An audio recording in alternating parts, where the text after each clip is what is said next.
Hey everybody. So I have a few minutes here before I get my appointments going for the day, and I want to talk about the equinox. Here we are, the first day of the astrological new year, where things begin anew. There's a possibility, an excitement, fresh out of the gates kind of energy that comes with this. So, yeah, Aries, not the most calculating energy. And we have an abundance of air, abundance of a lack of calculation, and leaning more towards, impulse, doing what we want to do when we want to do it, not having too many loops that we get caught in, particularly analysis paralysis. We don't have a problem with that today. No, even though Mercury is in retrograde, we may come back to reconsider some of the things later on that we hauled off and did in the moment. But today, yeah, it's not really a big pushback from much. So the 0 point in Aries is where we have that thrust of energy. Yeah, the claiming of the day. It feels good to feel like you can spring forward because we have our proverbial death in Pisces, the rest period. And as we go forward, we're in more of this state of renewal. So it's a month that can bring a lot of renewal, particularly because Venus is retrograde in the sign of Aries. Renewal, when it comes to our happiness, our values, our love nature, our inner paradigm of love and beauty, what we want to give our time, our energy, our attention to, what we want to devote ourselves to, Venus stuff.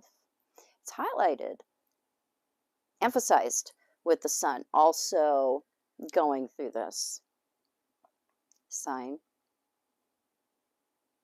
Venus does go back into Pisces, and that's where we stew in some complexity there, but we ain't there yet. So yeah, today's an interesting day. There's not much holding us back from doing what we want to do, asking for what we want, taking whatever leaps we want to take. You don't have the wait and see with Pluto, or the what might go wrong with Saturn, the worry, the analysis paralysis with Mercury, the addition of selfishness with Mars. It's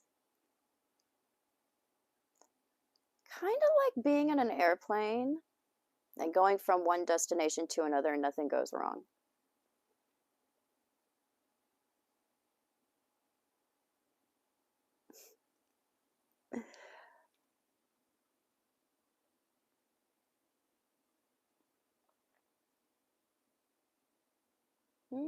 So someone has a transit in the ninth house. Ninth house is a nice place to have transits a lot of the time because it puts us in a position where we want to do some learning outside of the frame of common reference. We want to travel, we want to get out, we want to read, we want some kind of expansion that doesn't allow us to ever return to that same shape that we were before. So I think I may come in this evening and talk about either Sun-Pluto aspects or Mars-Pluto aspects. What do you guys think? There's been a lot of requests for that. I've been putting that off for a while. I think we talked about Mercury-Pluto aspects. We talked specifically about Venus-Pluto aspects, Moon Pluto aspects is a very interesting topic. That's one that we could highlight. And we talked about Venus Saturn too. Venus Uranus is also interesting.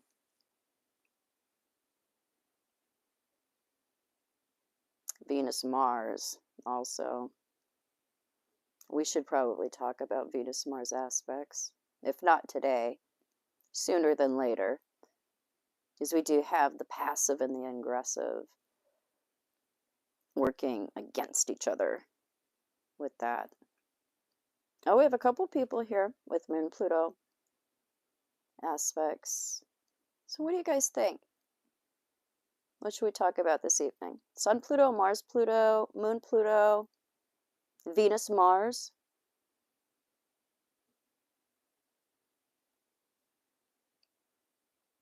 Give me some suggestions here.